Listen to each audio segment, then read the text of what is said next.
Shalom Bapak Ibu, saudara-saudari yang terkasih dalam Tuhan kita Yesus Kristus. Jumpa lagi dengan saya dalam renungan singkat hari ini.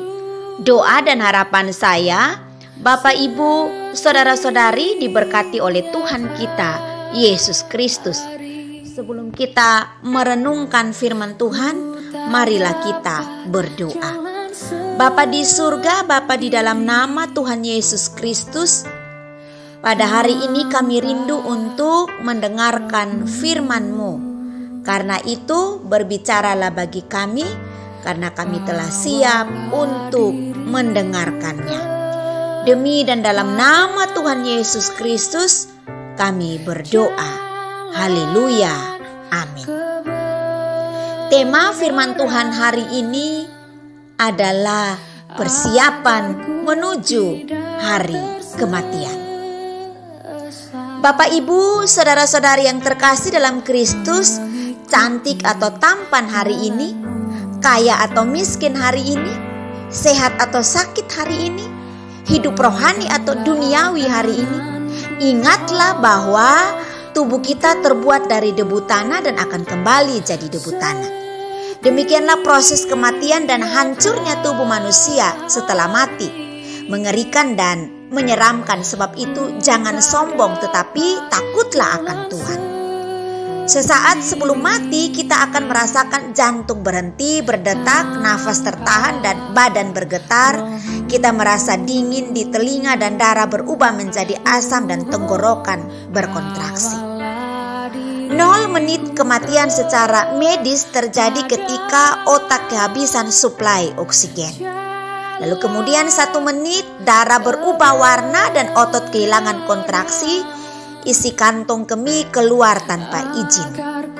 Lalu 3 menit sel-sel otak tewas secara massal. Saat ini otak benar-benar berhenti berpikir. Kemudian 4-5 menit pupil mata membesar dan berselaput. Bola mata mengkerut karena kehilangan tekanan darah.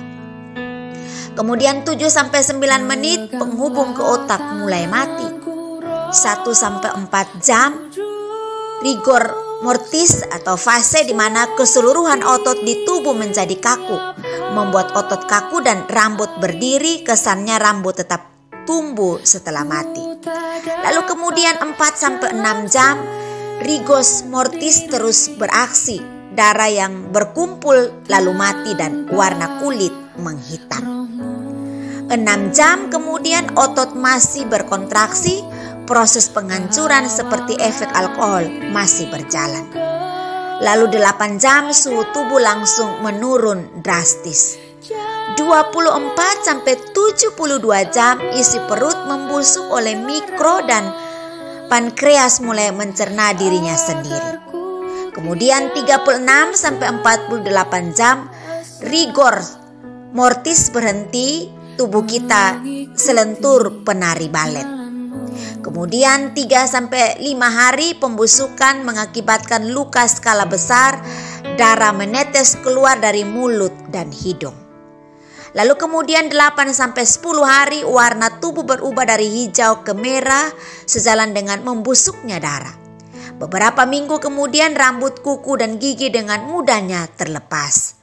Lalu kemudian 1 bulan kulit kita mulai mencair, rusak dan hancur. 1 tahun tidak ada lagi yang tersisa dari tubuh kita. Kita yang sewaktu hidupnya cantik, gagah, ganteng, kaya dan berkuasa, sekarang hanyalah tumpukan tulang belulang yang menyedihkan.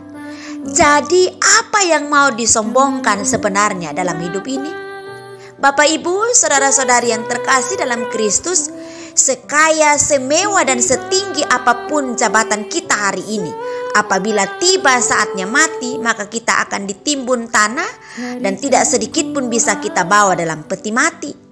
Alkitab berkata, katanya, dengan telanjang aku keluar dari kandungan ibuku, dengan telanjang juga aku akan kembali ke dalamnya. Tuhan yang memberi, Tuhan yang mengambil, terpujilah nama Tuhan. Kata hal ini dapat kita lihat dalam Ayub 1 ayat yang ke-21. Secantik dan segagah apa diri kita hari ini, kelak akan tiba saatnya masuk rumah masa depan berukuran kurang lebih 2 kali 1 meter dengan kedalaman 2 meter, terhimpit bumi, membusuk, digerogoti dan dimakan ulat dan belatung.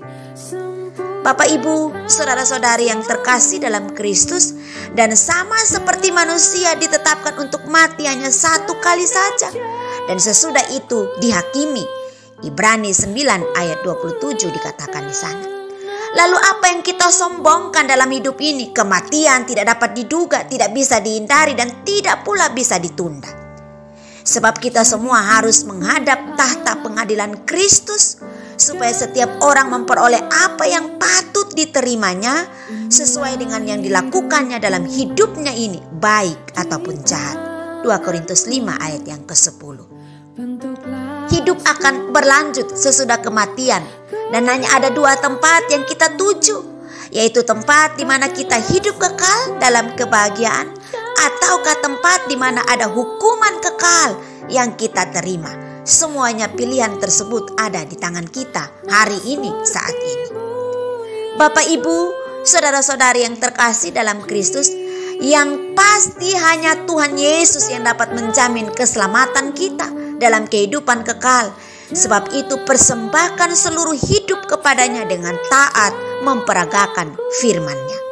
Karena begitu besar kasih Allah akan dunia ini, sehingga Ia telah mengaruniakan anaknya yang tunggal, yaitu Tuhan Yesus, supaya setiap orang yang percaya kepadanya tidak binasa, melainkan beroleh hidup yang kekal. Yohanes 3 ayat 16. Dan keselamatan tidak ada di dalam siapapun juga selain dalam Dia, yaitu Tuhan Yesus. Sebab di bawah kolong langit ini tidak ada nama lain yang diberikan kepada manusia yang olehnya kita dapat diselamatkan. Kisah Para Rasul 4 ayat yang ke-12. Lalu kemudian Yohanes 10 ayat 27 dan 28 dikatakan, domba-dombaku mendengarkan suaraku dan aku mengenal mereka, dan mereka mengikuti aku, kata Tuhan Yesus. Ayat yang ke-28 dikatakan, dan aku, yaitu Tuhan Yesus, memberikan hidup yang kekal kepada mereka, dan mereka pasti tidak akan binasa sampai selama-lamanya, dan seorang pun tidak akan merebut mereka dari tanganku. Bapak, Ibu, saudara-saudari yang terkasih dalam Kristus, hidup hari ini adalah perjalanan menuju kekekalan, persiapan kita menuju kekekalan, dan pilihan ada pada diri kita masing-masing, mau ke sorga atau ke neraka. Masuk sorga bukanlah kebetulan, dan tinggal di neraka pun bukanlah kecelakaan.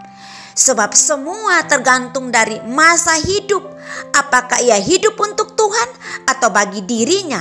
Apakah ia mengabdi bagi Tuhan atau mamon? Sorga bukanlah tempat murahan bagi orang yang hidup sembarangan. Sekalipun mengaku percaya, tetapi tempat bagi orang yang hidupnya berkualitas, yaitu hidup kudus, berkenan, dan yang berperilaku sama seperti Kristus. Karena itu, mari serahkan diri kepada Kristus, mengundang Kristus sebagai satu-satunya Tuhan dan Juru Selamat pribadi, lalu membiarkan Roh Kudus menuntun, membimbing, mengarahkan hidup kita, sehingga kita bisa berkenan di hadapan Allah. Kiranya Kristus dipermuliakan. Mari kita berdoa. Sungguh kami mengucap syukur untuk kebenaran firman-Mu yang dibukakan bagi kami. Secara daging memang itu sakit bagi hidup kami, tapi kami percaya bahwa Roh Kudus mau menolong kami, bahkan Roh Kudus membimbing kami sehingga kami mampu mengerti, memahami, dan kami mampu memperagakan kebenaran firman-Mu dalam hidup kami. Hamba berdoa secara khusus, kiranya Engkau memberkati para pendengar dimanapun mereka berada tatkala mereka mendengarkan kebenaran firman-Mu. Kiranya Roh Kudus menjamah hati mereka, dan biarlah mereka boleh menjadikan Kristus sebagai satu-satunya Tuhan dan Juru Selamat pribadi mereka. Sehingga pada akhirnya ketika mereka menghadap tahta pengadilan Allah, mereka didapati bahwa mereka sudah memilih jalan keselamatan yang benar di dalam Kristus. Ini doa hamba-Mu, demi dan dalam nama Tuhan Yesus kami berdoa. Haleluya, amin.